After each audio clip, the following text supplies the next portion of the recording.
Now we're continuing our coverage of Henri'S impact. Tropical storm brought down a number of trees across the area. That, of course, leading to tens of thousands of power outages at one point. Yeah, one of the areas hardest hit along the southern Rhode Island coast. 12 News reporter KAYLA Fish in the middle of the mess yesterday. She's like a part-time resident of Narragansett now. Arrived yesterday, spent the night, still there this morning with the very latest.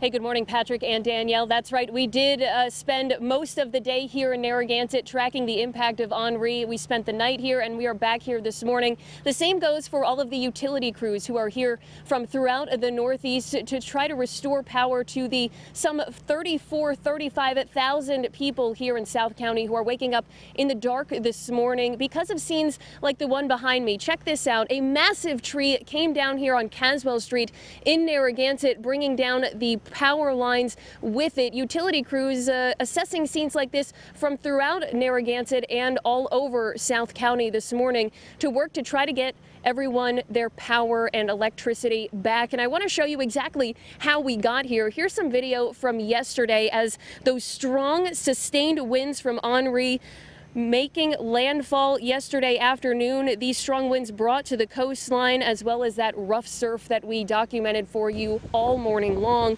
At some point near Point Judith in Narragansett, they recorded gusts of about 70 miles per hour yesterday.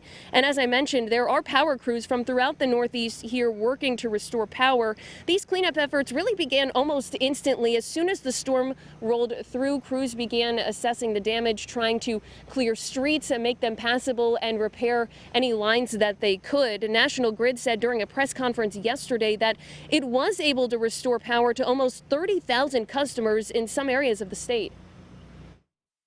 Individual outages will take more and more time as they're more dispersed. We do have plenty of resources, including additional resources. We're moving down from Massachusetts. But at this point in time, I would still say that we do want folks to understand it's going to take us a couple of days to get the restoration complete. Now, we saw plenty of National Grid crews around 3:30 this morning and throughout the morning before the sun came up, sort of, again, assessing the damage, trying to figure out where the problem spots were. And now we'll start to see more of those tree crews and those line crews working to fix the issues and get people their electricity back. If you see any of these crews out working in your neighborhoods, just be sure to give them the space that they need to be able to do their jobs effectively. And we'll continue tracking these restoration efforts for you throughout the morning here in Narragansett as the cleanup from Henri continues. For now, live in Narragansett this morning, I'm KAYLA Fish, 12 News. At the height of the storm yesterday, the governor and emergency response leaders were on the ground in the hardest hit areas like Westerly. You know, they say it was to help with the cleanup today, and reporter RICCI is joining us in studio with those details. Well, guys, that firsthand assessment giving state leaders a real-time view of the situation at hand and allowing them to strategize accordingly. Take a listen. We've got our feet on the ground so we know what's going on so that we can actually get to work and create the recovery.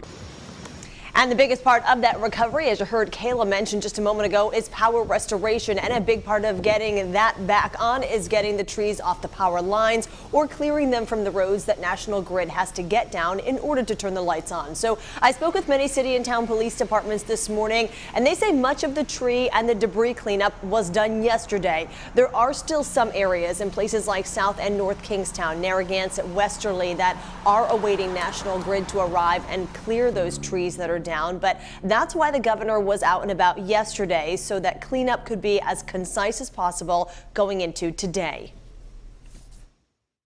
Our public safety teams, our emergency management, our National Guard, all our local responders, they've gone through this before. So safety is a priority, but we also need to get better at the recovery, and that's why I'm down here in Westerly today.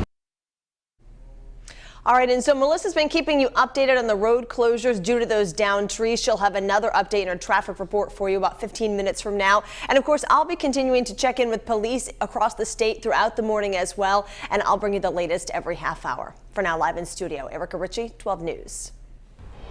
Checking out the Cape, Steamship Authority has resumed service to the Cape and the islands. It was shut down most of the day yesterday due to Henri. Some companies say they won't resume service until later in the morning, but some of those who caught the first ferry back say it will take days before some of the islands are cleared from all the debris.